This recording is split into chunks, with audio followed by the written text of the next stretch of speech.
Queridos, prazer estar aqui e o desafio de compartilhar com vocês um pouquinho sobre o ministério apostólico. Amém? Que vocês já estão caminhando há um tempo já, né? Tem um bom tempo que vocês estão caminhando, 1 ano e meio? 2 anos. 2 anos é um tempo bom demais. É meio assustador nos primeiros 3 meses, mas com 2 anos já está tranquilo já. Já deu para entender, já que não é esse monstro todo, né? Mas no começo é um...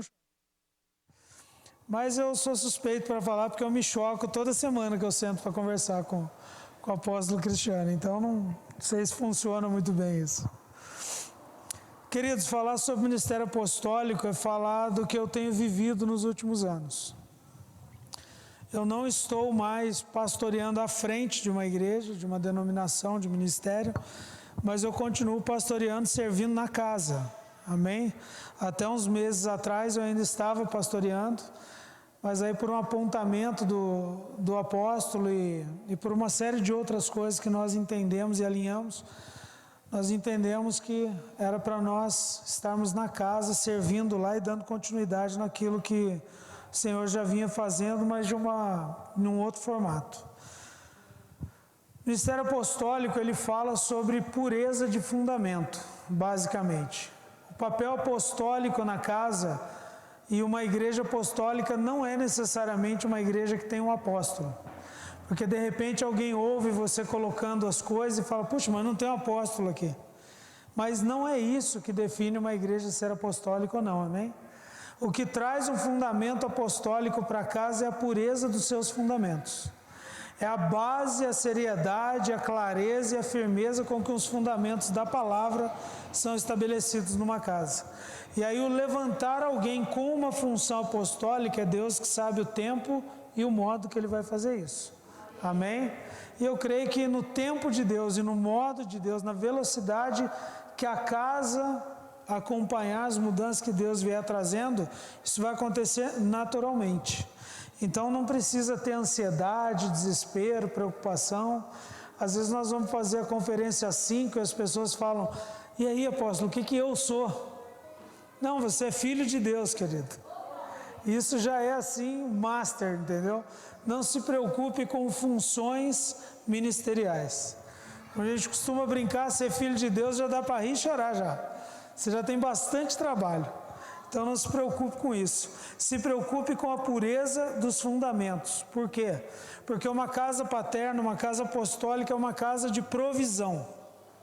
E aí não entenda a provisão como que se entende aí fora, de questões materiais ou financeiras.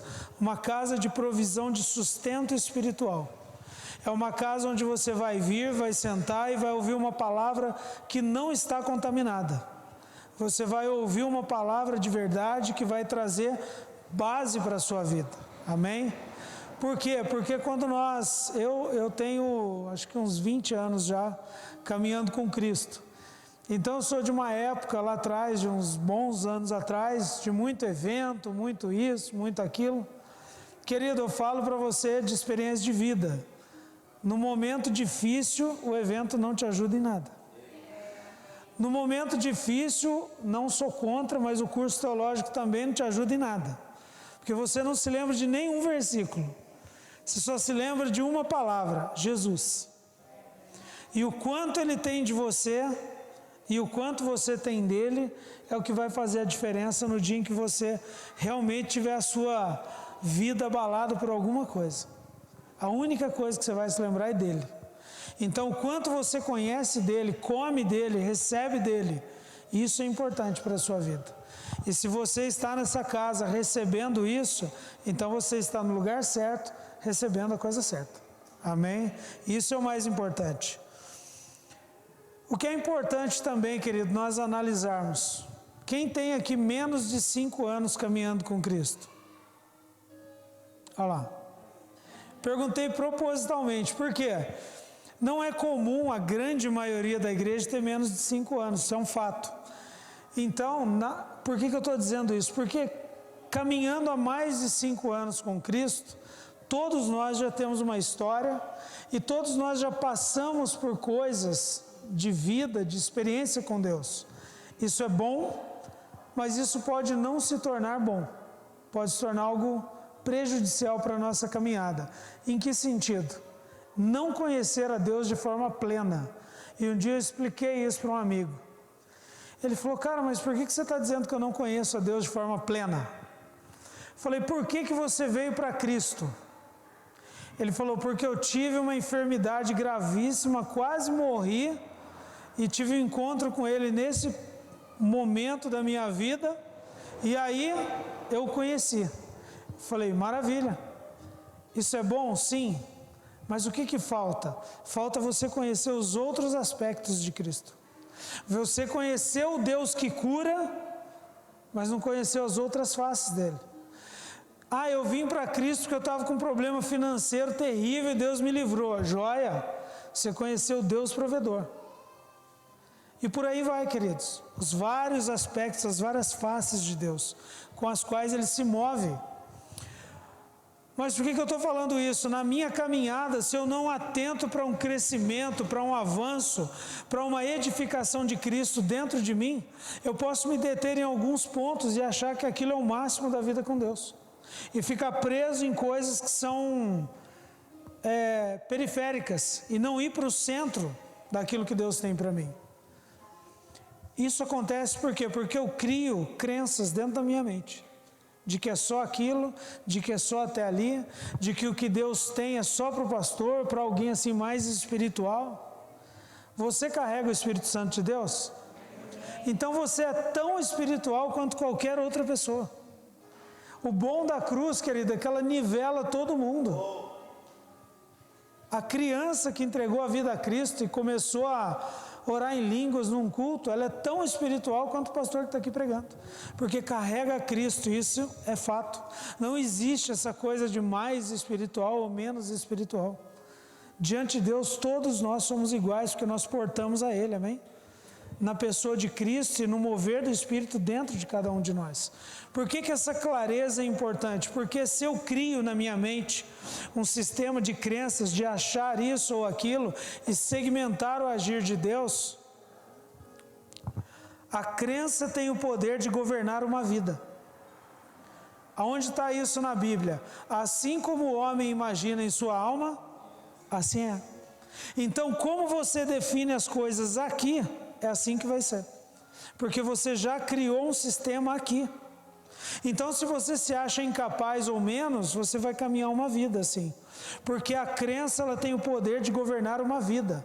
Isso é bom, mas é perigoso, porque se a crença estiver errada, a vida vai estar errada. E uma coisa que nós não temos para perder, querida, é tempo. É horrível você caminhar 10 anos, parar e falar, cara, mas não era aqui que eu queria chegar. Não era isso que eu tinha planejado. E o papel do ministério, do fundamento apostólico em uma casa, querida, é trazer precisão de apontamento. Para que você, como filho de Deus, não perca tempo com caminhos errados e possa, naquilo que Deus apontar de correto, andar em alta velocidade. Esse é o grande papel daquilo que Deus tem para a igreja. Você que é dessa casa, você precisa ser tomado pela visão dessa casa. Você precisa se envolver com a visão dessa casa. Você precisa estar alinhado e ser consumido, querido, pela visão da casa. E eu não estou falando de você pegar o colchão da sua casa, trazer para cá e vir morar na igreja.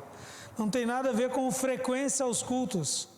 Tem a ver aqui, ó, com algo que queima e continua queimando dentro de você. Ainda que por algum motivo você falte um culto ou outro, mas o seu coração, a sua mente, o seu foco e o seu empenho, ele continua no mesmo lugar, a respeito da construção que Deus está fazendo aqui. Isso tem que consumir você, tem que estar claro para você. Se alguém te perguntar, querido, da sua família, da faculdade, do seu trabalho, lá onde você congrega, para onde vocês estão indo? O que vocês querem fazer? Querido, você não pode gaguejar, isso tem que estar pronto para você responder. A visão da casa, o que Deus chamou para vocês fazerem nessa cidade, amém? Você não pode nem pensar, anota na mão, faz um cartãozinho, até decorar e deixa no bolso, mas isso tem que estar claro para você, amém? E para isso nós não podemos mesclar aquilo que Deus tem trazido de fundamento. Experiências são coisas boas, acabei de falar um pouquinho disso, Mas experiências, práticas, conceitos e fundamentos passados não servem para o que Deus está construindo hoje. E nós temos que ter isso muito claro. Quem já construiu casa aqui? Se constrói casa com entulho? Não. Você vai, compra o material, o caminhão entrega o material novo e você constrói a casa. Você não constrói casa com entulho. Entulho, querido, é tudo aquilo que não serve mais para nada. Se Deus está trazendo algo novo, não quer dizer que tudo que você aprendeu está errado, mas certamente o Espírito vai apontar algumas coisas na sua vida que você vai olhar e falar, cara, isso não serve para nada. E isso sim tem que ser removido, ainda que eu goste. Porque quem já fez arrumação na casa, aquele dia que você pega para faxina assim, aí você olha e fala, cara, isso aqui tem que ir para o lixo. Aquela coisa que está ali. Ah, mas é tão bonitinho, está aqui há tanto tempo, fica tão bem aqui, não serve para nada, mas é bonitinho. Aí você deixa lá. Querido, na vida espiritual não pode ser assim. Se o Espírito Santo de Deus te aponta algo que não serve para nada, aquilo tem que ser removido da sua vida.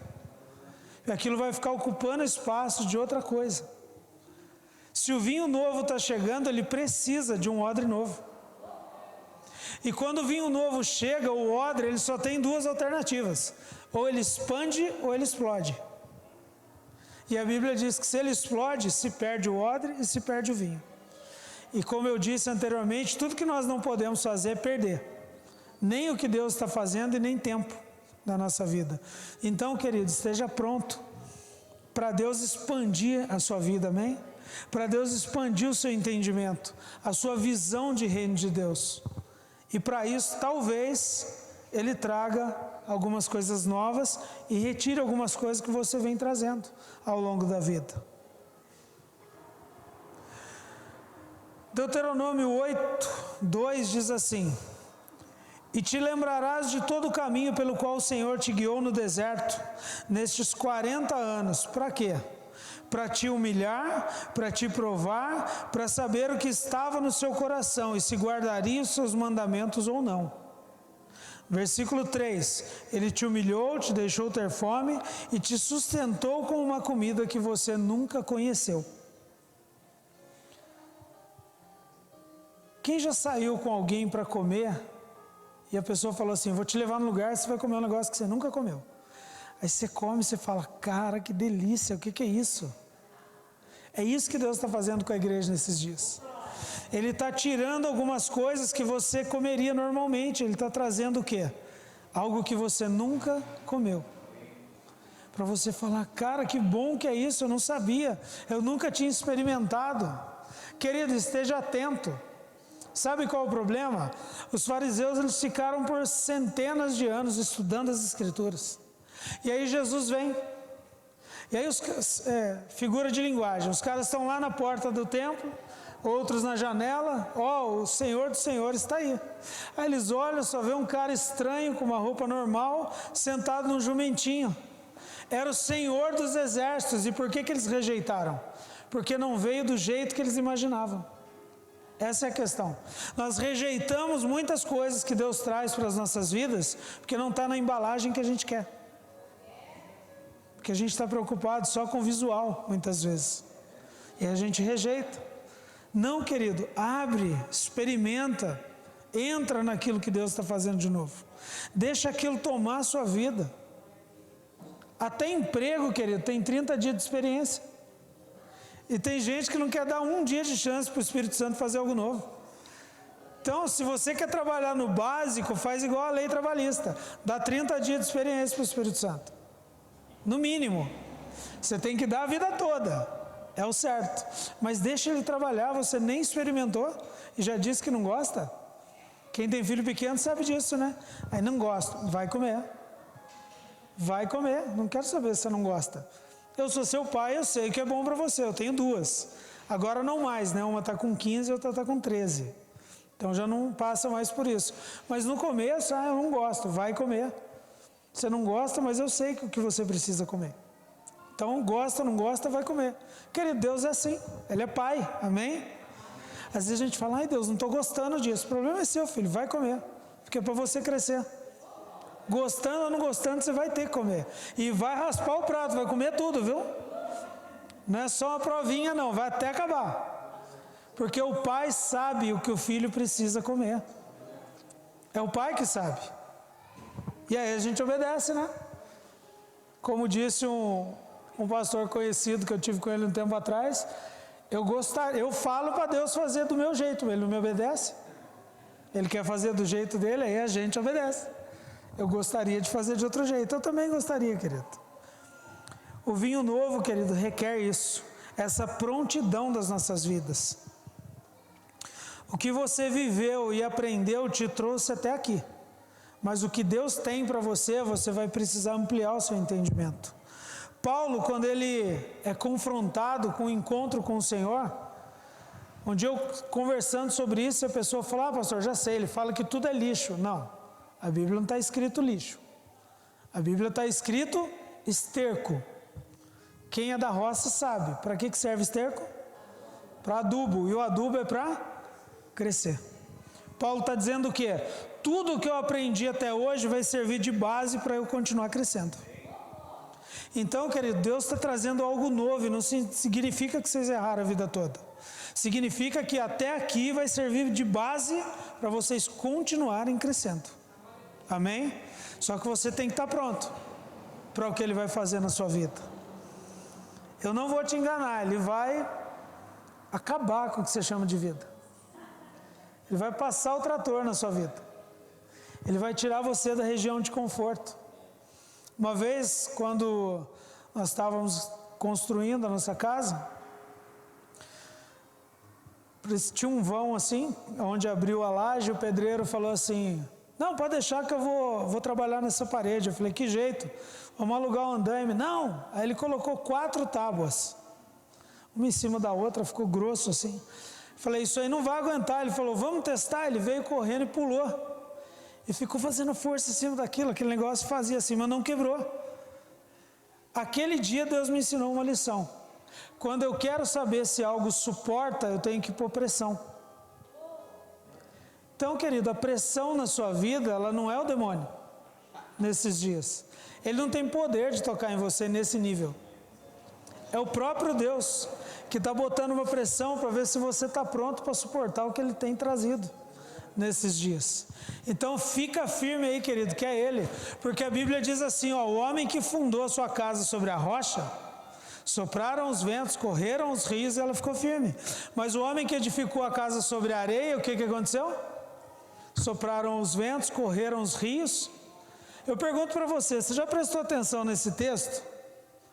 Vento e rio correndo é símbolo do que na Bíblia? De demônio? Espírito Santo. E quem você acha que está batendo na sua vida? É o próprio. É Ele mesmo, querido. Para ver se você aguenta. Porque você vem para o culto, aí você fica, vem Senhor. Ai, vem, eu quero mais. Então vamos ver se você aguenta então. Aí Ele dá só uma apertadinha, irmão. Irmão, Ele nem começou ainda, Ele só deu uma apertadinha. 2019. Foi só uma pressãozinha, você nem viu 2020 ainda. Que vai acontecer. Devagar, eu não sei se ele vai não, viu? Aí é tenso. Eu não estou aqui para te amedrontar, querido, mas eu também não estou aqui para te enganar, não. Eu tenho que falar a verdade, amém? Então, querido, o Pai, Ele faz tudo a partir do Filho. A Bíblia diz que todas as coisas foram feitas por Ele, para Ele, sem Ele, nada do que foi feito se fez. Então tudo é a partir do Filho. Então tudo que o Pai quiser fazer na sua vida e na minha, primeiro Ele tem que colocar Cristo no centro. Para a partir de Cristo no centro das nossas vidas, Ele continuar todas as coisas. Só que às vezes nós colocamos outra coisa no lugar e nem percebemos. Ele tem que vir, tirar, colocar Cristo no lugar de volta. Por isso que às vezes dá uma balançada assim, entendeu? Querido, presta atenção na coisa. Eu falei, pastor, vindo, choveu muito na vinda. E eu sempre que eu pego chuva, em qualquer situação, eu lembro de algo que Deus me falou um dia. Um dia eu estava uma época assim, quente, abafado, e eu falei, puxa, podia chover, né? Aí choveu. 1 dia, 2 dias, 3 dias. Aí não parava de chover. Aí eu falei, puxa, podia parar de chover, né? Aí Deus falou, cara, como vocês são? Você quer chuva, eu mando chuva, você quer que pare de chover. Não vai parar de chover. Choveu uma semana, irmão. Mas aí não foi porque eu falei ou não falei nada. É porque ia chover mesmo uma semana, porque Deus queria assim. Mas Ele me ensinou uma lição. Ele falou assim, você disse que estava quente, que precisava chover. Mas a chuva não vem por sua causa. Não vem porque você está com calor. A chuva vem por causa da terra. Não vem por sua causa. Vem para tocar as sementes que estão na terra e precisam de vida para ser germinadas. Querido, clama mesmo por chuva em Mogi. Mas a chuva não vai vir por sua causa. Ela vai vir por causa da terra. Porque o propósito de vocês estarem aqui não é para a gente se dar bem. Não é para você não ter problema. É por causa da terra. É que Deus precisa mudar essa terra e Ele quer que alguém fale, Deus, pode contar comigo. Independente do que eu estou passando no meu pessoal, eu estou pronto para caminhar e servir o Senhor no reino. Aleluia! Queridos, os problemas eles não te definem. É o que o pastor falou, estou mal, não vou no culto, estou bem, vou no culto. Irmão, se fosse assim, eu estava desviado há anos já. Anos. Porque tem mês que não é um dia, é um mês que dá ruim inteiro. Mas, irmão, parece que é um negócio. Só que aí, querido, o que está sendo construído dentro de mim não pode ser afetado pelo que acontece externamente. Eu tenho que continuar caminhando, independente dos meus problemas, independente das minhas limitações, independente das minhas falhas. Se Deus está me chamando, eu vou continuar caminhando. Não desista, não pare, não duvide do agir de Deus. Porque as circunstâncias não definem você.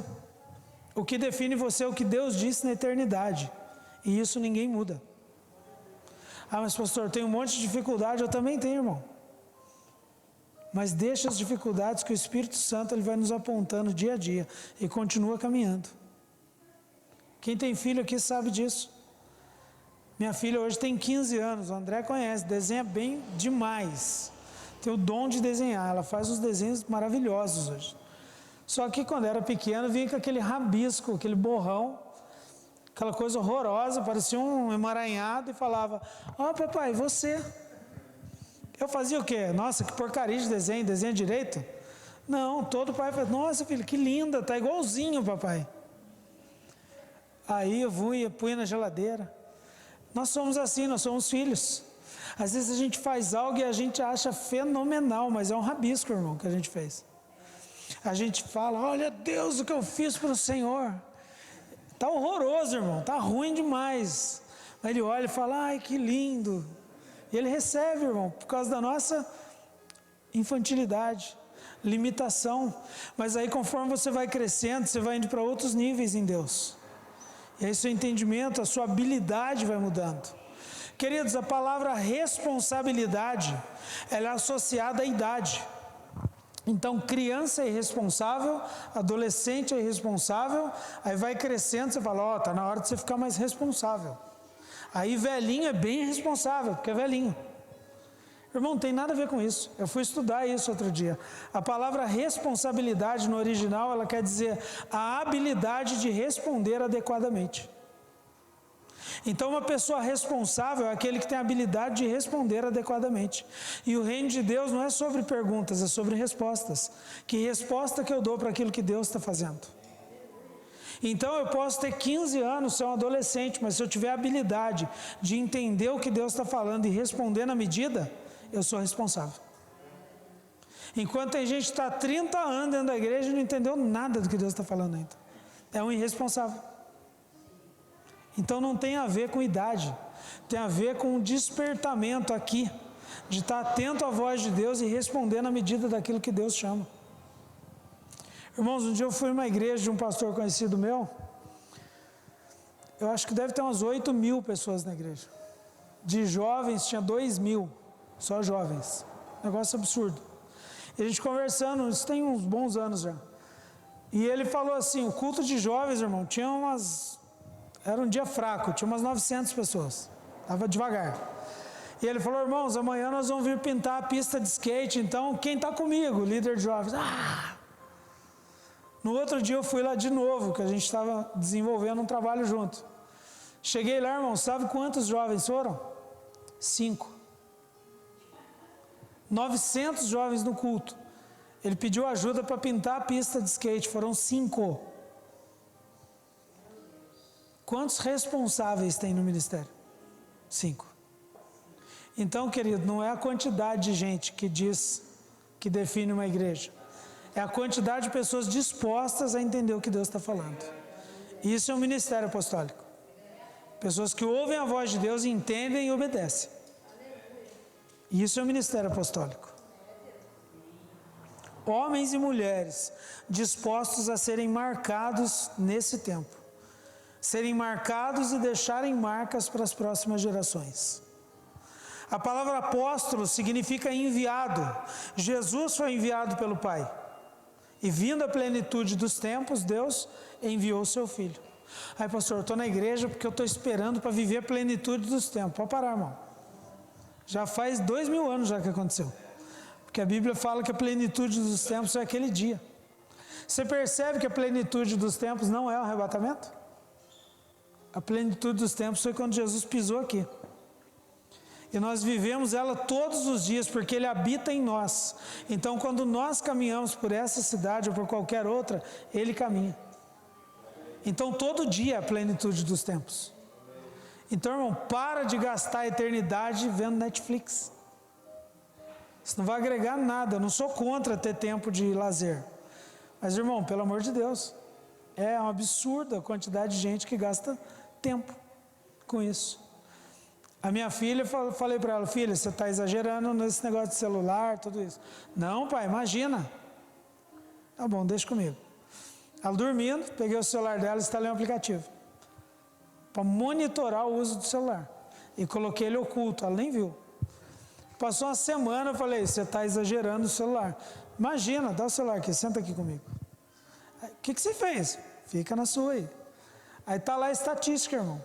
Tantas horas disso, tantas horas daquilo, tantos acessos, que horas que foi, quanto tempo foi. E aí? O que você tem para me dizer? Nossa, eu nem percebi. Então, esse é o problema, a gente não percebe. A gente vai e fica indo e se fica entretido com aquilo, nem percebe. Irmão, quanta coisa nós estamos deixando de produzir. Pode ter tempo de lazer. Ontem, cheguei em casa, entrei, escutei a TV ligada. Oi, filha, oi, papai, tudo bem? Não sei o que você está vendo. Ela já conhece, né?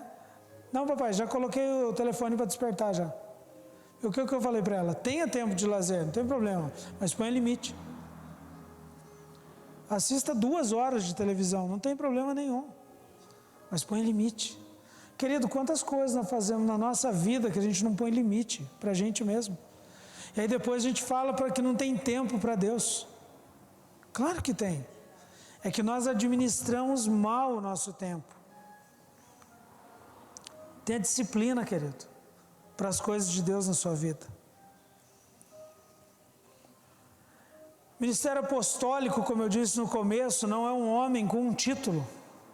O apóstolo ele tem atribuições de estabelecer, fundamentar, de trazer alicerces para casa.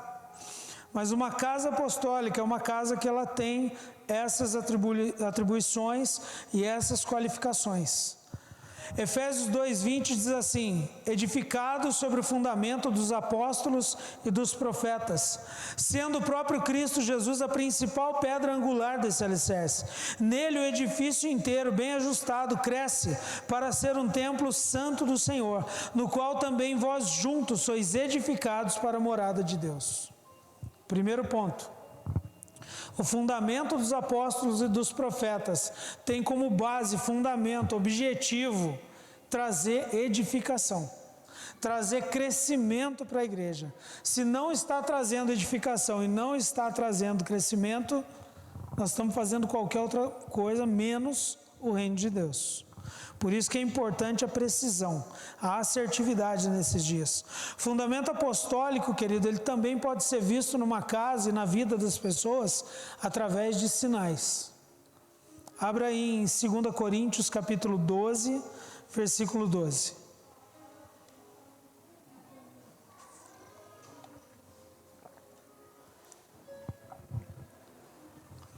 Segunda Coríntios 12, 12 diz assim: os sinais distintivos de um apóstolo foram demonstrados entre vós com grande paciência. Repita comigo, paciência. Por meio de obras extraordinárias, maravilhas e milagres. Até aqui por enquanto. Qual o primeiro sinal de um ministério apostólico? Paciência. Qual o primeiro sinal de quem está buscando entender o apontamento de Cristo para a igreja? Paciência. E o que mais nós vemos na igreja, irmãos? Gente sem paciência. Tem alguma coisa errada acontecendo dentro da gente. Não, pastor, porque eu sou assim mesmo, entendeu, pastor Alexandre? Falou, pisou no meu calo, eu falo a verdade. Não, irmão, você está querendo espiritualizar a sua ignorância. Porque a Bíblia diz que Cristo era manso e suave. Em outras traduções, manso e humilde. Se eu estou sentado aprendendo daquele manso e humilde, eu não posso transferir outra coisa que não seja mansidão e humildade. Então, irmão, você pode sim, deve falar a verdade, mas não precisa ser grosso, mal educado. Eu já fiz muito isso. O André me conhece há 38 anos, né? Que a gente é irmão, então não tem jeito. Ele não teve opção, coitado. Sofrimento acompanhou ele a vida inteira. 38 anos. Eu não sou uma pessoa delicada, irmãos.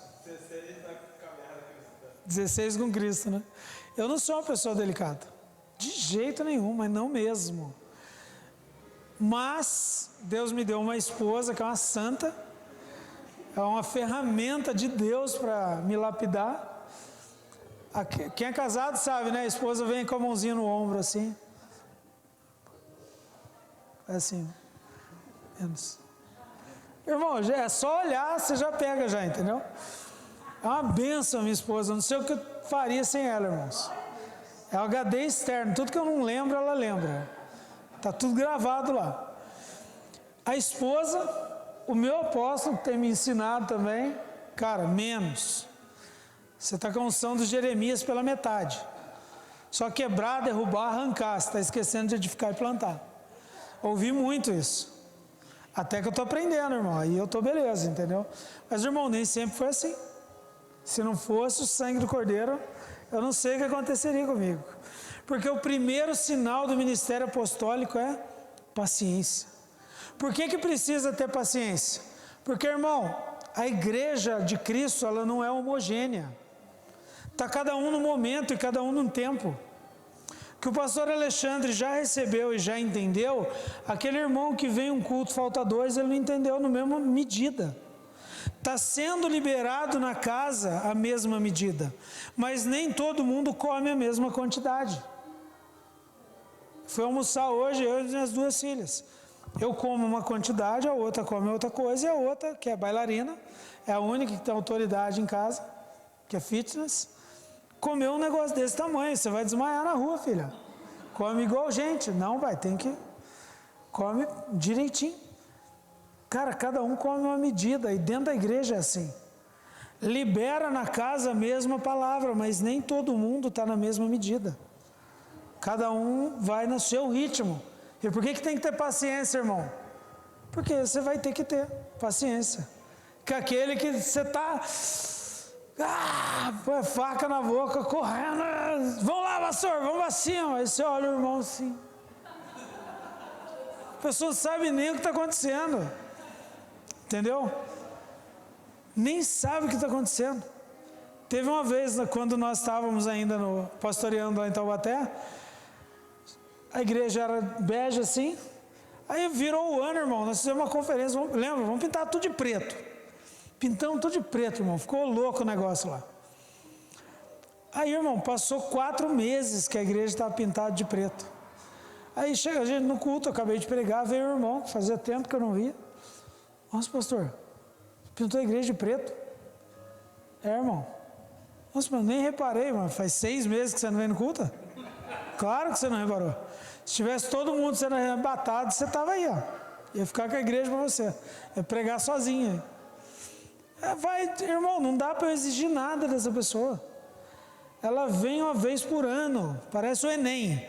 Ele só vem para passar na prova para não morrer. Aí passei e tirei 5,5. Ceia, pede perdão pelo ano inteiro e vamos embora mais um ano, mais ou menos. Irmão, não dá para exigir maturidade de uma pessoa dessa. Não dá para exigir compromisso de uma pessoa dessa. Por isso que a primeira característica é paciência. Irmão, tenha paciência. Ajude o seu pastor, tenha paciência. Eu vou dar uma dica para vocês, tá, irmão? A gente só faz isso na igreja dos outros. Eu sei que aqui não tem, mas lá em Taubaté tem bastante. Aqueles irmãos chatos no fim do culto que ficam alugando, pastor. Aqui eu sei que não tem, lá tem bastante, está tudo lá. Deus mandou tudo para Taubaté. Mas se aparecer algum aqui, irmão, o seu pastor, você vai ver que ele vai estar cansado. A esposa querendo ir embora. Ele está moidão, precisa comer, coitado, está quase desmaiando, está até com olheira. Aí chega aquele irmão que você já sabe que ele vai contar a história. Irmão, salve o seu pastor. Chega e fala, irmão, dá licença que aconteceu emergência. Pastor, vem comigo, já sai arrastando, irmão. Entendeu? Tinha 2 irmãos na igreja que a gente já tinha combinado. Exatamente. Já sai arrastando o pastor, chega lá fora, o pastor fala, aconteceu não, pastor, só para o senhor ir embora, vai. Está liberado, deixa que a gente segura a bronca aqui. Amém, irmão? Isso é ser bênção na vida do seu pastor também. O pastor sofre, irmão. Só sofre mais que pastor, cachorro de pastor. Cachorro de pastor sofre.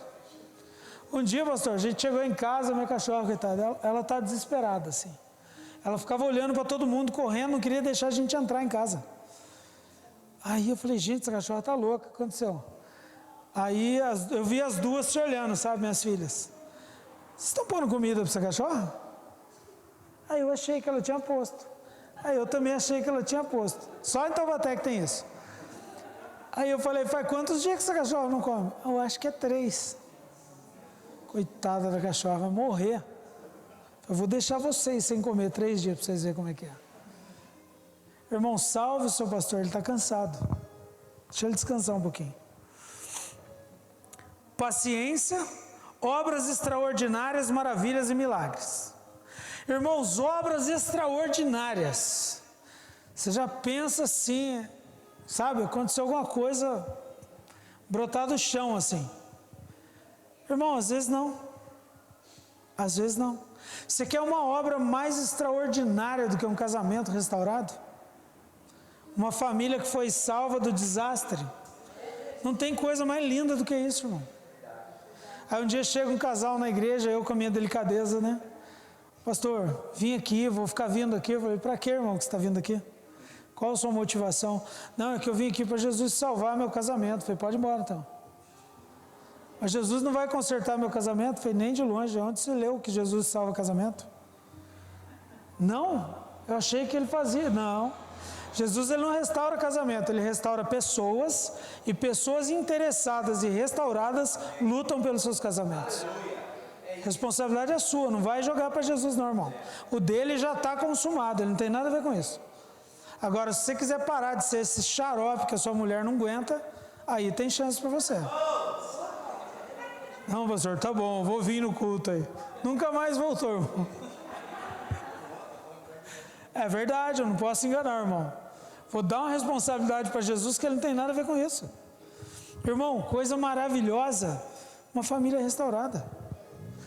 Coisas extraordinárias, prodígios, sinais seguirão os que crerem. Quem crê que Jesus pode levantar um morto do caixão? Quem já orou por um? Então o que falta, irmão, é fé, não é conhecimento e nem revelação. Lembra do pai da Gabi? Seu Lei? A Gabi do Taca. O senhorzinho lá da igreja morreu, 78 anos, acho. Eu cheguei no velório, fazer o ofício do velório. A filha dele já veio correndo. Pastor, pelo amor de Deus, o que foi? Eu sei que você tem o hábito de orar por gente morta. Eu queria pedir para você não orar pelo meu pai. Eu falei, então, mas nunca levantou, nunca deu certo. Ela falou, mas vai que hoje dá. Vai que é hoje. Ele está cansado já, pastor, 78 anos, deixa ele com Jesus. Tá bom. Aí fui fazer o ofício, falei, gente, atendendo a pedido da família, Só por causa disso, eu vou respeitar e não vou orar para ele levantar. Porque vai que, né? Vai que é naquele dia, né? Que o milagre acontece. Irmão, mas não se acanha não. Não tenha medo de orar. Não tenha medo de falar do Senhor para pessoas pontuais que Ele vai colocar no seu caminho. A nossa loja lá, a gente coloca uma plaquinha, um quadro negro desses pequenininhos no cavalete, e todo dia a gente põe uma frase. Aí ontem eu estou lá fazendo conferência de material, a loja estava vazia, não tinha ninguém. E a plaquinha lá com uma frase. Eu coloquei assim: a vida começa onde o medo termina. Todo dia eu ponho uma frase lá. Aí eu estou lá anotando, daqui a pouco, ei, olhei um senhor. Tem um minuto? Parou por causa da frase. Irmão, foi 40 minutos de aconselhamento. E o cara não é cristão. Desanimado, querendo desistir da vida. Está passando. Irmão, Deus vai te dar oportunidades que você nem imagina. Esteja pronto. Esteja atento para pegar dessa vida que você porta e liberar na vida das pessoas. Talvez você nunca mais veja aquela pessoa, mas é a única chance, talvez, dela ver o que você carrega dentro de você. Amém? Então não perca a chance, porque os sinais vão acompanhar. E isso comprova que Cristo habita na igreja e habita na sua vida. Os sinais, querido, o único cuidado que nós temos que ter, eles nunca serão para a própria glória. Nossa, cara, você orou, o cara levantou o paralítico. Só por causa dele. Não foi no meu nome. A glória, querido, ela nunca vai ser para você, ela sempre vai ser para o Senhor, amém? Objetivo fundamental do ministério apostólico: ativar e enviar pessoas ao seu destino profético. Aí, querido, toma cuidado só com uma coisa que está aqui no seu entendimento. É destino profético, não é passado profético. Tá? Não, pastor, porque lá atrás eu era isso, eu era aquilo. Então, irmão, era. Agora é daqui para frente. E quem encontrou a Cristo sempre vai ter destino, não vai ter mais passado. Então, o que você fez de bom e de ruim não interessa, interessa daqui para frente. O que Deus tem para você hoje? Não, mas lá atrás Deus falou que eu ia ser cantor. Então, mas já foi. Agora é outra coisa. Irmão, quanta coisa que Deus falou eu não entendi, agora não serve mais. Mudou a jurisdição, mudou a vigência. Quem lembra daquele kit primeiro socorro que tinha que ter no carro? Se eu estiver indo embora hoje, o guarda me parar e eu mostrar, eu não tenho habilitação, mas eu tenho um kit. Vai servir para alguma coisa? Ele vai olhar e falar, cara, isso aí valia anos atrás, hoje não serve para nada. Querido, o reino de Deus é assim, é um reino em movimento constante. A nuvem, ela anda constantemente, ela se move. Deus, ele não muda o propósito, mas ele muda a estratégia. Então, talvez aquilo que serviu e foi bom lá atrás, hoje não serve mais. Hoje é de outro jeito. Davi foi para a batalha, venceu e venceu de novo. Aí ele voltou e consultou a Deus. Deus falou, eu vou de novo. Deus falou, não, opa, peraí. Agora não, agora você vai por cima das amoreiras. Era a mesma batalha, só que Deus deu outra estratégia. Então esteja atento, porque Deus, ele não vai fazer a mesma coisa do mesmo jeito toda vez. Talvez ele queira se mover de outra forma e nós temos que estar atentos para o que o Espírito vai apontar, amém? O propósito eterno, querido, que é manifestar o Filho, nivela todos os outros propósitos em Cristo. Isso é o ministério apostólico. O pastor Alexandre chega e falou, ô Link, você podia pregar hoje? Eu sou levita, pastor. Não tem nada a ver com pregar. O negócio é tocar e cantar. Irmão, não existe isso. Você é filho de Deus, então você está pronto para tudo. Irmão, pensa um ministério que não cabe para mim, é o infantil. Irmão, é zero paciência para criança, zero. Mas já precisei. Outro pastor pregou no dia, e eu fui dar aula para as crianças. Eu parei na porta, respirei fundo. Deus, ativa, está em algum lugar aqui dentro a capacidade para isso. E irmão, foi um dia, mas deu certo, foi bênção, eu servi o reino de Deus. Entendeu? Não é o que eu gosto de fazer, mas é o que precisava ser feito. E o reino de Deus, querido, não é sobre gostar ou desgostar, o reino de Deus é sobre obedecer. Isso nós temos que estar atentos. Aí não estou gostando desse negócio que o pastor Alexandre está falando. Irmão, não está gostando, o problema é seu. Você não está aqui para gostar, você está aqui para obedecer. Mas eu sou super capacitado. Irmão, se Deus precisasse de super capacitado, Ele tinha mandado um engenheiro. Ele não tinha mandado um filho. Ele não precisa de gente super capacitada, Ele precisa de filhos. Porque filhos entendem herança, paternidade, filiação e legado. E tem compromisso com aquilo que o pai está construindo. Amém? Então fique em paz com o seu diploma, com o que você sabe fazer de bom, que se Deus quiser, Ele vai usar isso. Se não, Ele vai usar outra coisa que você tem também. Pensa uma pessoa que não gostava de falar em público. Estou eu aqui. Deus foi me ensinando, eu fui vencendo, e hoje tranquilo. Eu sirvo o reino de Deus. Mas eu não nego, pastor Alexandre, que por prática de vida, com meu apóstolo, hoje eu prefiro mais uma mesa do que um púlpito. Eu creio que se produz muito mais na mesa do que no púlpito. Não se produz filhos no púlpito, se produz na mesa, ouvindo o Pai. Aleluia. Quando eu quero explicar algo, ensinar algo para as minhas filhas, eu não levo elas para o culto, eu levo elas para a mesa. Senta aí, filha. Você pega as minhas filhas, o André sabe bem disso. A gente acampa desde que a gente era...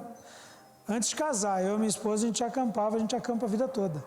Você senta com as minhas duas filhas e pergunta, qual passeio que você mais gosta? Elas vão responder, sair só nós 4 para acampar, fazer miojo com salsicha e sentar na mesa para conversar. Isso é o que elas amam de fazer. Trocam qualquer coisa por isso. Ano passado, aniversário da menor, falei, vamos no shopping, filha, vamos comer junto, vamos dar uma volta no cinema, aquela pilha toda. Fomos, simples, a família junto. Irmãos, a gente não... E aí, aonde nós vamos agora? Ela parou e a gente conhece a carinha, né? Fez aquela carinha. Papai, eu sei que você está animado de estar no shopping, mas eu queria pedir uma coisa. Eu falei, pode falar. A gente pode ir para casa, jogar o colchão na sala, estourar pipoca e assistir um filme junto? Isso se produz na mesa. Isso se produz no púlpito. Querido, Deus Pai quer ter esse relacionamento com cada um de nós filhos. Simples. Só que as pessoas, elas vivem uma vida muito complicada. As pessoas não sabem mais ser simples. Tem que ter fogos, tem que ter fumaça, tem que ter isso, tem que ter alguma coisa relevante, tem que ter alguém importante. Irmão, esquece. Não precisa de nada disso. Só precisa do básico, você precisa do simples, você precisa da sua família, você precisa do relacionamento do corpo, da igreja. Você precisa de Deus na sua vida, na prática. Por que mesa é tão importante? Fundamento apostólico é entender isso, irmão. Mefibosete. Todo mundo sabe quem é esse cara.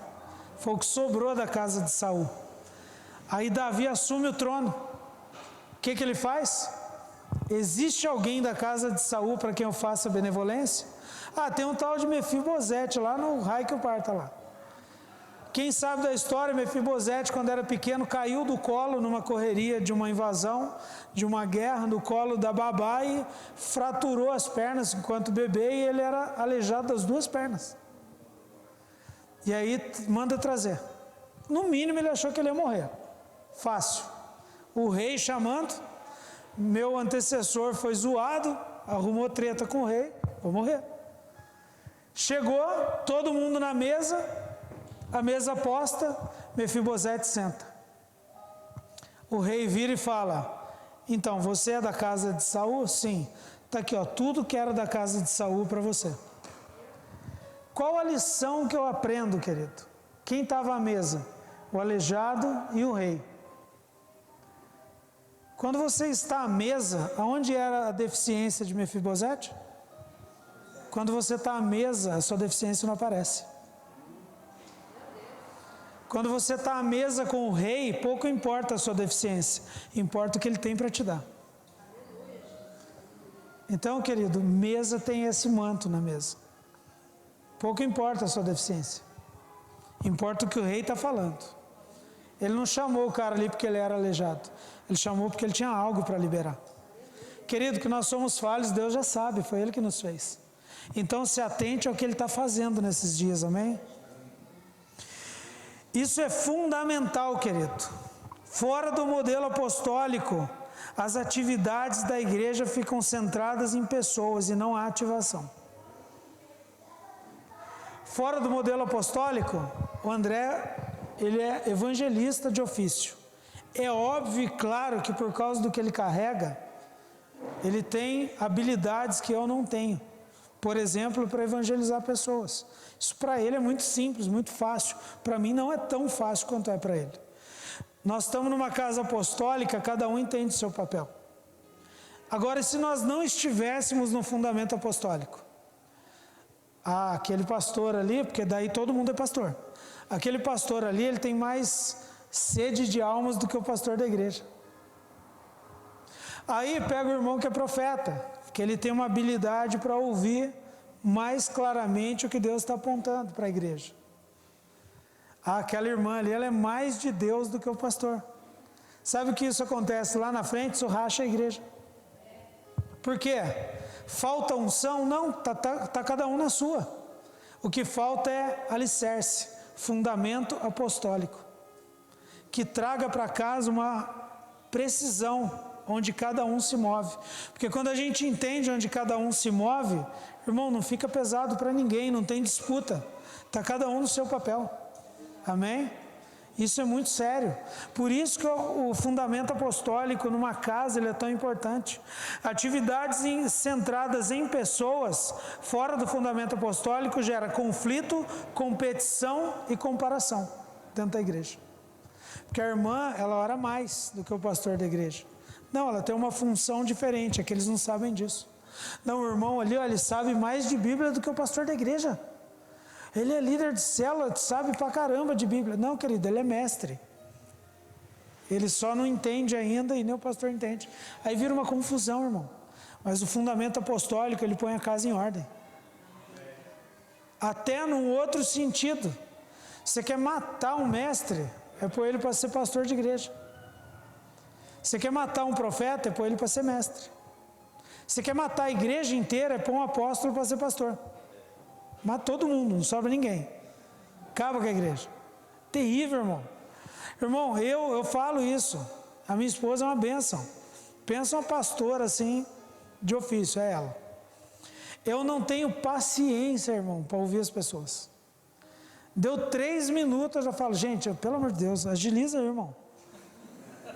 A gente estava falando disso no carro, eu faço isso com a minha filha mais nova, porque ela gosta de tudo explicadinho. Ela, pai, deixa eu te falar. Então, filha, pelo amor de Deus, vai, acelera esse negócio aí, vai, vamos para a parte que é importante logo, vai. Pula isso aí tudo aí. Ai, pai, credo. Irmão, é meu, eu não aguento. Eu quero arrancar de dentro da pessoa a informação logo, para acabar com isso logo.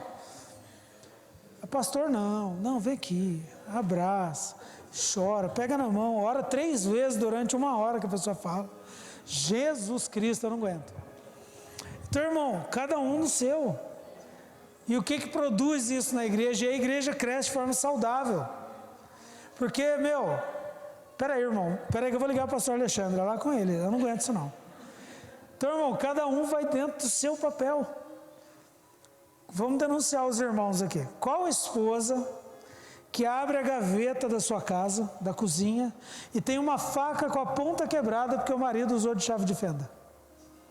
Toda casa tem isso. Usou o que não era para usar para fazer o que não era para fazer. Joga fora.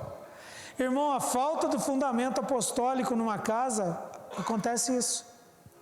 Bota a pessoa para fazer um negócio que não é o que ela foi chamada para fazer. Sabe o que vai acontecer? Vai dar errado. Ou ela vai se matar, ou ela vai matar alguém. Ou as duas coisas, simultaneamente. Por isso a importância da precisão. O pastor, nem perguntei até que horas? 12:00? Então tá bom. Amém, irmãos? Falou amém, já era vocês. Querido, a igreja não está fundamentada em um homem, amém? Há uma responsabilidade como igreja para todos nós de implantarmos e anunciarmos uma cultura e um reino. Quando a Bíblia diz, é chegado a vós o reino de Deus, querido, esse foi o discurso de Cristo. A maior pregação da história é essa. É chegado a vós o reino de Deus. Não é porque ele trouxe um compêndio de estudos, nada disso. Ele chegou. Amém. Querido, a pregação não é quando você abre a boca, a pregação é quando você chega. Tem que ser assim, porque foi assim com Cristo. Quando você chega, o ambiente tem que mudar. Aí volta lá na paciência, amém? Aí vai juntando as peças, você vai ver onde vai dar. Quando você chega, quem já ouviu só Jesus na causa? Então, irmão, é Jesus em você e você na causa. Fala amém? Amém, mesmo que você não acredite, é pela fé. É Jesus em você e você na causa. Quando você chega, Cristo tem que chegar. Era isso que ele fazia, ó, chegou o reino de Deus. Estou aqui. Então para de ficar ligando tudo para o pastor, viu, irmão? Tem coisa que é você que resolve. Que não adianta ligar para o pastor. Um dia tinha um casal, pastor, tudo, mas tudo ligava, tudo. Qualquer treta ligava. Falava, gente, vocês querem o quê? Que eu vá dormir no meio de vocês? Não dá. Vocês têm que sentar com Cristo e resolver isso. Eu ajudo, mas eu pouco posso fazer se você não entender o seu papel. E que é Cristo que resolve tudo. Irmão, tem coisa que é a gente que tem que botar a mão e fazer. A gente que tem que dar uma resposta. Amém? Não adianta ficar esperando algo cair do céu. Vocês já sabem o que caiu do céu, não preciso explicar para vocês. Então, não espere. Tome uma ação nesses dias. Essa é a maior pregação. É chegado a vós o reino de Deus. É quando você chega, tudo se resolve. Amém?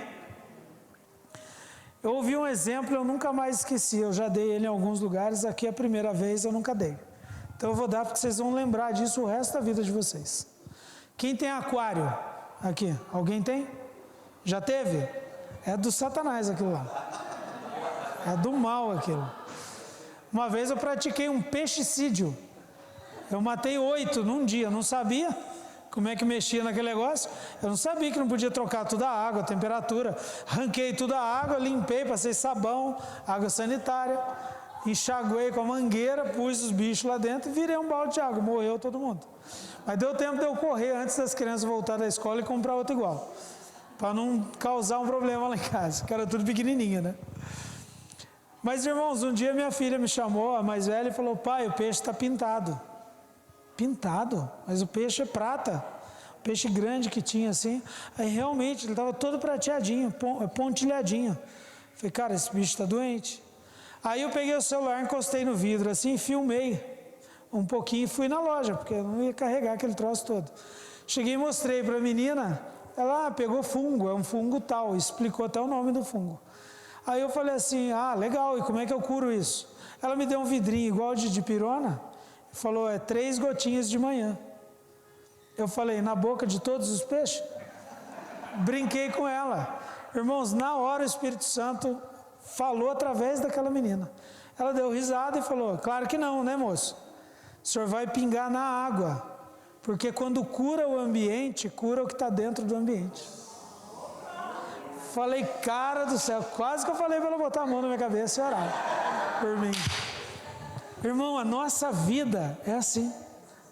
Não adianta você chegar na pessoa da sua casa e falar, você tem que mudar. Muda o ambiente. Cura o ambiente. E aí o que está no ambiente muda. Deus amou o mundo de tal maneira que deu o seu filho, e todo mundo sabe da história. O dia que Cristo veio, marcou a história, não marcou? Mudou o mundo, não mudou? Isso ensina um princípio. Você só muda o que você ama. A Bíblia não diz Deus criticou o mundo. Ele amou o mundo.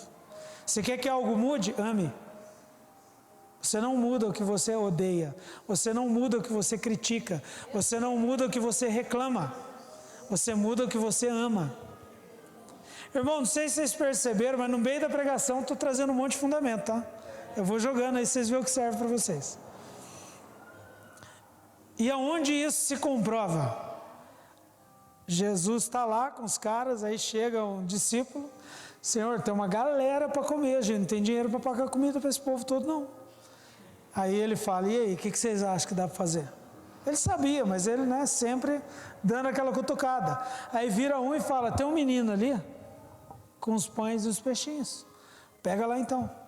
A Bíblia diz, e ele pegou os pães e os peixinhos, xingou bastante e eles se multiplicaram. Não? O que ele fez? Se quer que seu salário aumente, irmão, seja grato. Reclamar que a grana está curta só vai piorar. Quando você é grato, aquilo multiplica. Está na Bíblia. Seja grato pela sua esposa, pelo seu marido, pelos seus filhos, pelo seu salário, pela sua sogra, pelos seus cunhados. Ainda que eles sejam movidos a álcool, seja grato pelo seu cunhado. Não, mas tem uns que é álcool mesmo, é complicado.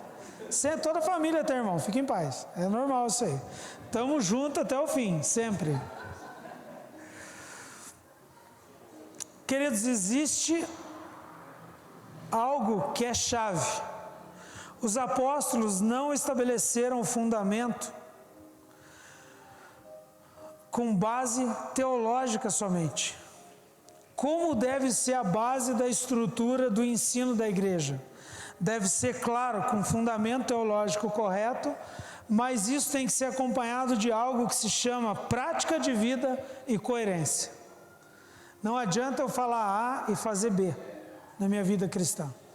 Não, agora nós somos uma igreja apostólica, uhul! Tá, mas você não mudou nada, irmão. Pelo contrário, acho que até piorou algumas coisas. Então, peraí, o que está sendo trazido de fundamento tem que ser acompanhado de prática de vida e coerência. A maior dificuldade do evangelho hoje é coerência. Na frente da minha empresa tem um estacionamento, onde eu guardo meu carro. O André já viu ele lá, o dono. Ele se chama Mohamed. Ele é muçulmano mesmo, de uma família em Taubaté de 47 primos. Radical, todo ano ele vai lá para a terra dele lá, visitar a mesquita, nananana.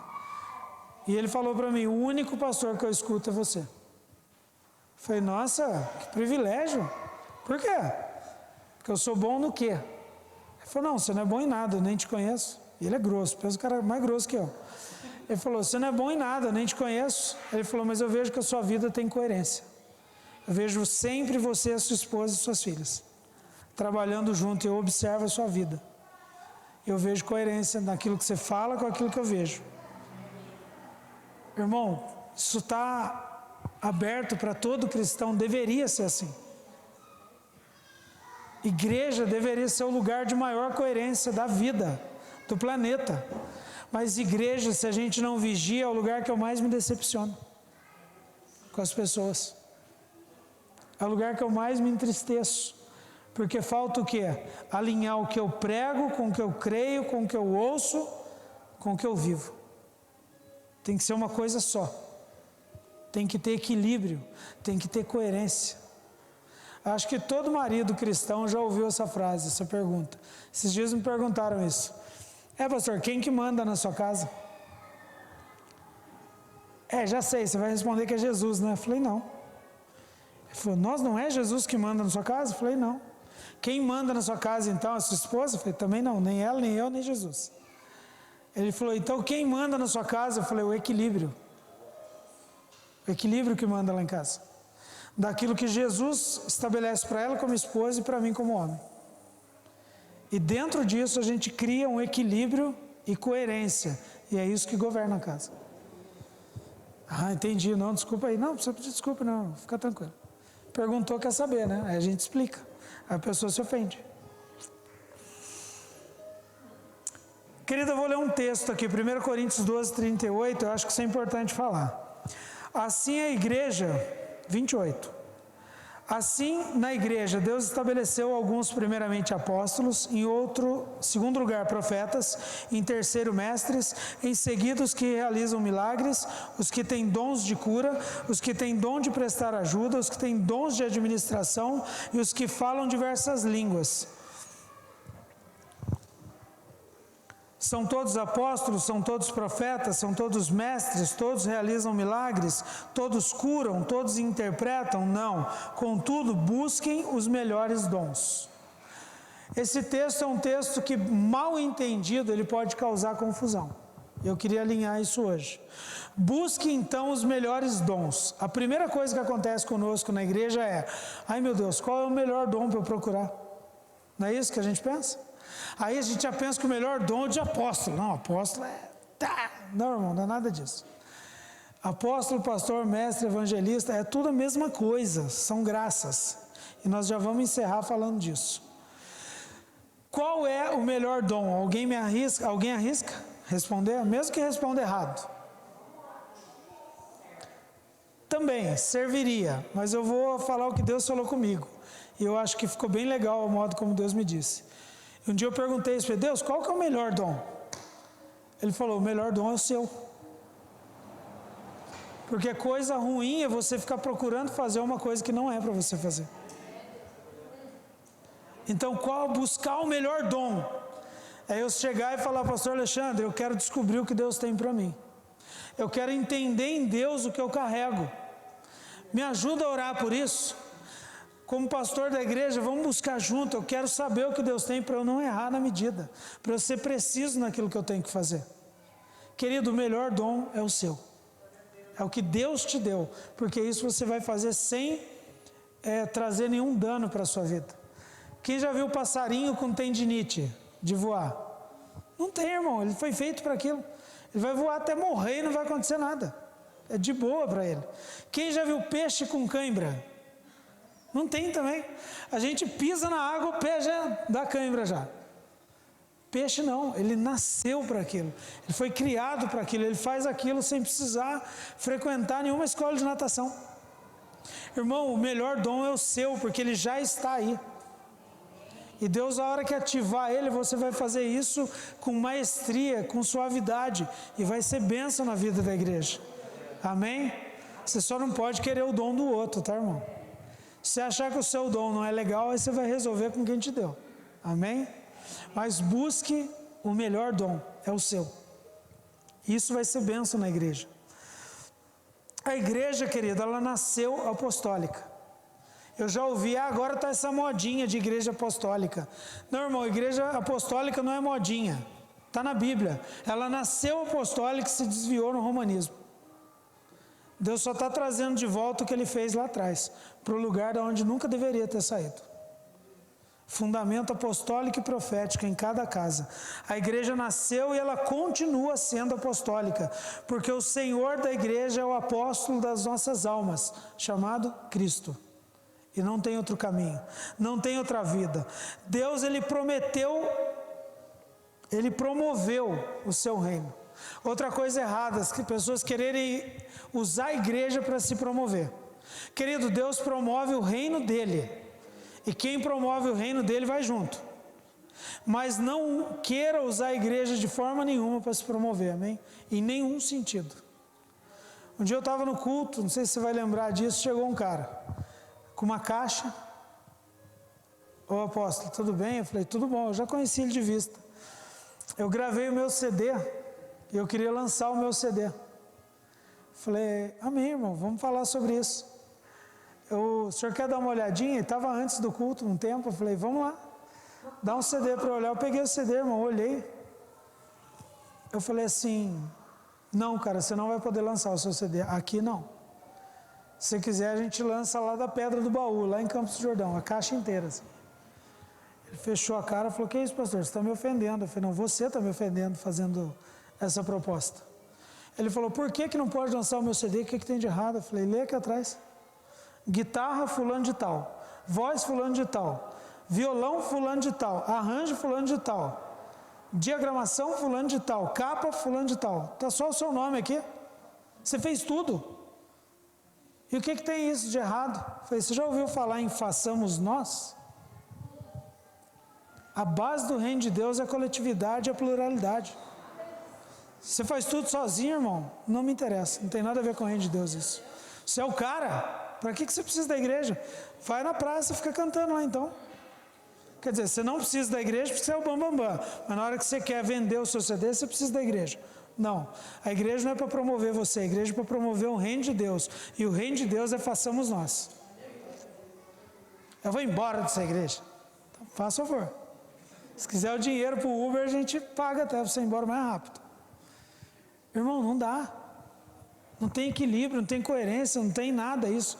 Nada de reino de Deus. Quer se promover. Uma vez apareceu o cara que ele falou, eu falei, tá, quem é você? Queria cantar no louvor naquele dia. Chegou do nada e queria subir para cantar. Mas você não está me reconhecendo? Irmão, nunca te vi nem mais gordo nem mais magro. Sei nem quem você é. Você não assiste Raul Gil? Não. A hora do Raul Gil estou na igreja. Não sei nem do que se trata. Vou embora daqui, eu vou para algum lugar que as pessoas entendam o meu valor. Isso. Quer ser reconhecido, né? Sim. Vai para o ML, irmão. Lá eles vão pôr etiqueta no seu dedo, assim, com seu nome. Aí vai alguém te reconhecer lá várias vezes, assim. Pastor, eu quero os meus direitos, pastor Alexandre. Não é no fórum, irmão, não é na igreja. É outro lugar que é direito também. Irmão, igreja é lugar da gente ouvir o que o pai está falando. E imitar tudo que o filho fez enquanto ele andou nessa terra. Sermos a imagem e semelhança. É só isso, mais nada. Passou disso, irmão, é a gente mesmo que está fazendo. Não adianta, querido, ensinar a letra se o que eu estou vivendo não gera vida através da minha própria vida. Porque, irmão, para falar bonito tem papagaio, tem coaching, tem qualquer coisa hoje em dia. Teve alguém que eu ouvi que falou que se você der uma pedrada numa moita, sai 3 coaching correndo. Está cheio. Dentro da igreja. Irmão, não precisa disso. Precisa que você viva o processo de formar Cristo. E que isso se torne vida e você imparta isso na vida das pessoas. Irmão, eu conheço gente que ela cura com abraço. A pessoa não sabe falar. Não decora versículo bíblico. Ela tem dificuldade. Mas, irmão, você dá um abraço, né? Na pessoa. É o Jesus abraçando você, irmão. É impressionante. A pessoa ela tem um dom do abraço. Deus deu isso para ela. É impressionante. É muito legal.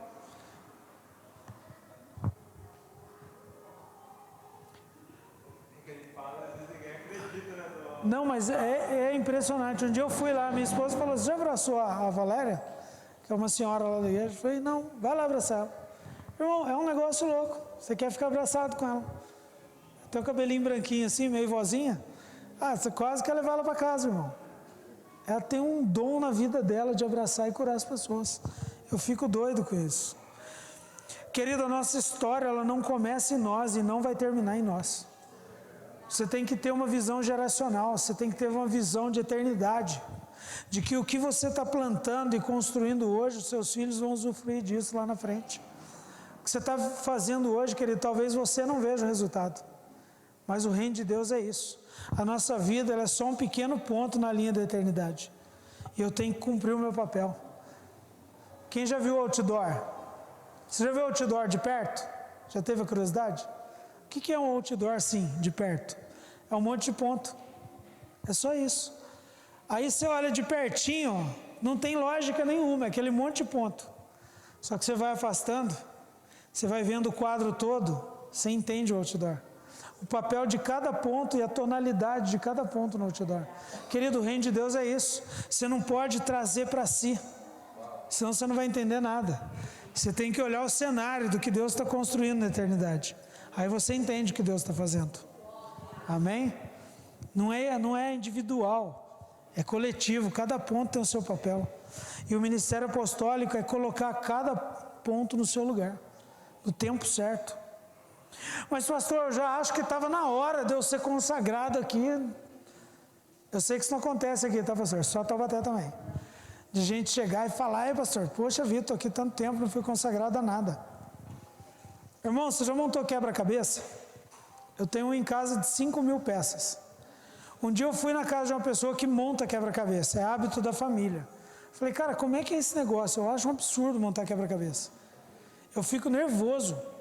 Aí a pessoa abriu a caixa, pôs a tampa assim do lado, pegou aquele saco com tudo dentro, espalhou na mesa, e ela ficava olhando para a tampa e ia separando as cores. Eu fiquei olhando, eu falei, cara, como é que é isso? A pessoa começou a me ensinar, eu não sabia, eu queria saber. E aí ela falou assim, você só não pode perder a tampa de vista, porque a tampa é que vai te dizer como cada peça se posiciona e o tempo de cada peça. Quando você tem a tampa, não tem peça errada, só não está na hora de usar aquela peça ainda.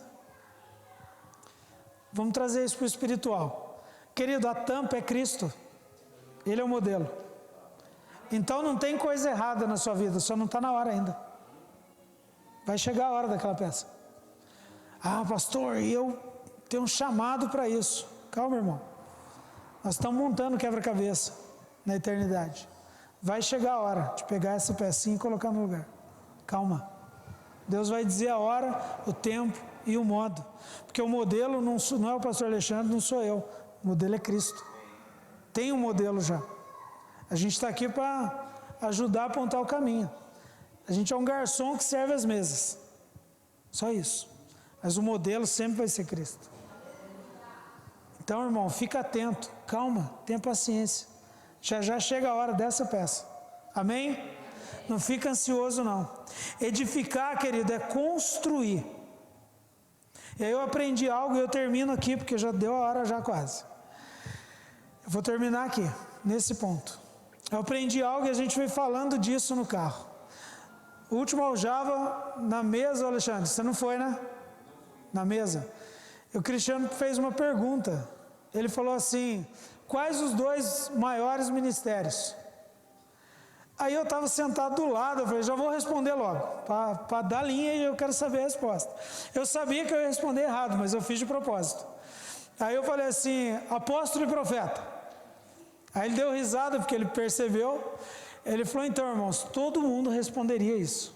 Eu acredito que eu também responderia de uma forma natural isso. Se alguém falasse, eu assinaria embaixo, concordaria. Ele falou, então, eu preciso explicar uma coisa para vocês. E aí, querido, abriu o meu entendimento de uma forma clara. E eu quero compartilhar isso rapidamente com vocês. Os 2 maiores ministérios da igreja são o da edificação e o da reconciliação. Efésios 4,12 diz assim, com o propósito, e aí fala dos 5 ministérios. Pastor, mestre, evangelista, apóstolo. E aí ele fala, por que os 5 ministérios? Com o propósito de aperfeiçoar os santos, que são vocês, a igreja, para a obra do ministério, para que o corpo de Cristo, a igreja, seja edificado. Esse é o ministério da edificação. Até que todos alcancemos a unidade da fé e o conhecimento do Filho de Deus e cheguemos à maturidade, atingindo a medida da estatura da plenitude de Cristo. Primeiro ministério da edificação. Todo mundo precisa crescer. Até quando? Até chegar em Cristo. Qual o papel do apóstolo na igreja? Junto com o evangelista, junto com o profeta, junto com o mestre, junto com o pastor, trazer edificação para casa. Então, as 5 graças ministeriais, elas são de extrema importância para o fundamento da casa, mas elas não são o maior fundamento da casa. O maior chamado da casa é edificação e reconciliação. Efésios 4,12. Edificar, querido, é construir. Uma edificação é um prédio, é uma construção. Edificar é construir. Edificar, queridos, exige o básico de alguns conhecimentos. Edificar exige conhecer processo, conhecer medida e conhecer desenho. Ah, quantos ferros tem que pôr nessa coluna? No desenho fala que é 8. Põe 2 só. Irmão, não vai dar certo. Existe um desenho que tem que ser seguido. Imagina se Noé ficasse cansado e fosse fazer a arca do jeito dele. Não, ele obedeceu à risca, o apontamento do desenho de Deus. Tudo que Deus tem um desenho. A sua vida tem um desenho, já está pronto. Você só precisa entrar nele. O reino de Deus tem um desenho, a igreja de Cristo tem um desenho. Edificar pessoas significa conhecer o desenho, ser exato, ser preciso. Quanto vai nesse bolo? 2 ovos. Irmão, não é 1 nem 3, são 2. Quanto vai para encher essa coluna? São 3 sacos de cimento. Não é 1 nem 5, são 3. O que Deus tem para você, querido, é isso. Então é isso, nem para a direita, nem para a esquerda, nem mais e nem menos. Seja exato. Edificar exige precisão. E reconciliação, está em 2 Coríntios, capítulo 5, a partir do verso 18. Diz assim: tudo isto provém de Deus, que nos reconciliou consigo mesmo por intermédio de Cristo e nos outorgou o ministério da reconciliação. Ai, pastor, não sei qual é o meu ministério. É o da reconciliação, irmão. Está escrito aqui. Agora, função, graça é outra coisa, mas reconciliação é para todo mundo. Está escrito aqui: pois Deus estava em Cristo reconciliando consigo mesmo o mundo, não levando em conta as transgressões dos humanos, e nos encarregou da mensagem da reconciliação. Irmão, seja um reconciliador. Amém? Não alguém que espalha. Não, isso mesmo, mete o pé mesmo. Não, isso é do demônio. Seja um reconciliador. Seja um apaziguador. Para edificar, querido, exige precisão. E para reconciliar, qual é a exigência? Para reconciliar, flexibilidade. Cai também naquele quesito anterior, paciência. Irmão, pega um marido e uma esposa zoado, que um não quer olhar na cara do outro. Teve um rapaz que eu falei: você já pensou em deixar a sua esposa? Não, largar não, mas matar já. Irmão, pega um negócio nesse nível e tenta reconciliar.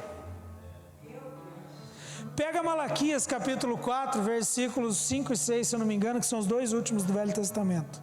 Porque Deus enviará o espírito do profeta Elias, e é tempo de reconciliar o coração dos pais com os filhos e dos filhos com os pais. Pega uma família desalinhada, que os filhos estão revoltados da vida, e fala que ele tem que reconciliar o coração dele com o pai dele. É um desafio, irmão. E se você não tiver paciência e flexibilidade para entender a limitação das pessoas, você não consegue exercer o ministério da reconciliação. Por isso que precisa de paciência e flexibilidade. Quem é casado sabe o que eu estou falando. Nenhum casamento sobrevive sem paciência e flexibilidade. Quantas vezes a esposa fala: não deixa a toalha molhada em cima da cama? 1 milhão de vezes. Até o infeliz perceber, depois de alguns 16, 18 anos de casado, mais ou menos. Até tem uma frase que fala: irmã, não fique insistindo. Não deu nem 10 anos ainda, um dia ele vai entender. São só exemplos simples, irmãos, mas nada sobrevive. Eu estou com uma filha de 15 anos, quem tem filho adolescente aqui? Eu já teve. É o sangue do cordeiro, irmão. Se não tiver flexibilidade e paciência, você não consegue reconciliar o coração. Cria um problema dentro de casa. Edificar exige exatidão. E reconciliar exige flexibilidade e paciência. Exige de nós amar, obedecer, ser exatos e construir juntos. Ninguém constrói sozinho, irmão. Você carrega algo que eu preciso, que vai edificar a minha vida. E eu carrego algo que vai servir para a vida de alguém. E essa é a beleza do corpo de Cristo. Nós vamos nos ajudando, nos ensinando, aprendendo uns com os outros e levando edificação. Irmãos, eu sei, eu pastorei a igreja há muito tempo. Quantas vezes um irmão que é só um irmão que frequenta o culto, ele chega e ele te dá uma palavra assim que ele nem percebeu. E você, nossa, é mesmo. E aquilo, não me entenda mal, aquilo valeu muito mais para edificar a sua vida do que 1 hora que o pastor ficou pregando aquele dia. Porque às vezes você está tão pilhado que você nem ouviu o que o pastor falou. E aí Deus olha e fala: cara, ele não entendeu nada do que o pastor pregou. Aí Deus pega o improvável, na hora de ir embora lá na porta, o irmão te dá um abraço, fala uma frase, cara, aquilo vira uma chave dentro de você. Entendeu? Então todo mundo toca todo mundo. O corpo, ele cura o próprio corpo. Só que nós não podemos perder de vista esses 2 fundamentos: edificação e reconciliação. Por quê? Porque edificar, querido, e reconciliar exige ser preciso e ser flexível. E aí eu vou dar uma bugada na sua cabeça agora e eu termino aqui. Vai dar tela azul agora. Depois de tudo isso que eu disse, eu digo para você, nem todo mundo pode edificar comigo. E nem todo mundo pode edificar com você. Pastor, não entendi nada agora. Você não acabou de falar de paciência e flexibilidade? Então, irmão, há um ponto de equilíbrio que nós precisamos respeitar. Flexibilidade é para reconciliar. Mas para edificar tem que ser preciso. Sabe o que significa? Não dá para eu edificar com uma pessoa que não é precisa. Porque é a mesma coisa que eu estou fazendo esse acabamento aqui, aí chega o pastor Alexandre com uma betoneira. Vim ajudar, trouxe uma betoneira. Vai ajudar o que uma betoneira? Nada.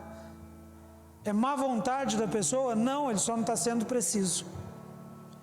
Querido, edificar o seu casamento, edificar a sua vida em Cristo, edificar a igreja de Cristo, exige precisão. Por mais boa vontade, querido, que as pessoas tenham, se na edificação não houver precisão, não serve para nada. Nós estamos gastando energia à toa. Então, seja flexível, mas seja preciso. E entenda o equilíbrio entre as duas coisas. Porque quando nós não entendemos o ponto de equilíbrio, nós queremos ser flexíveis quando nós deveríamos ser precisos. E aí nós erramos na construção do reino de Deus. A pessoa chega toda emotiva e você deveria ter uma palavra firme, de precisão a respeito da construção do reino. Aí você entra na alma e é flexível. Aí você atrapalha a obra toda. Aí você atrasa o cronograma da obra. Então, querido, tenha equilíbrio e use cada ferramenta no momento certo. Para que a obra não pare, para que a obra avance. Seja exato nesses dias. Seja preciso nesses dias. Amém? Fique de pé no seu lugar.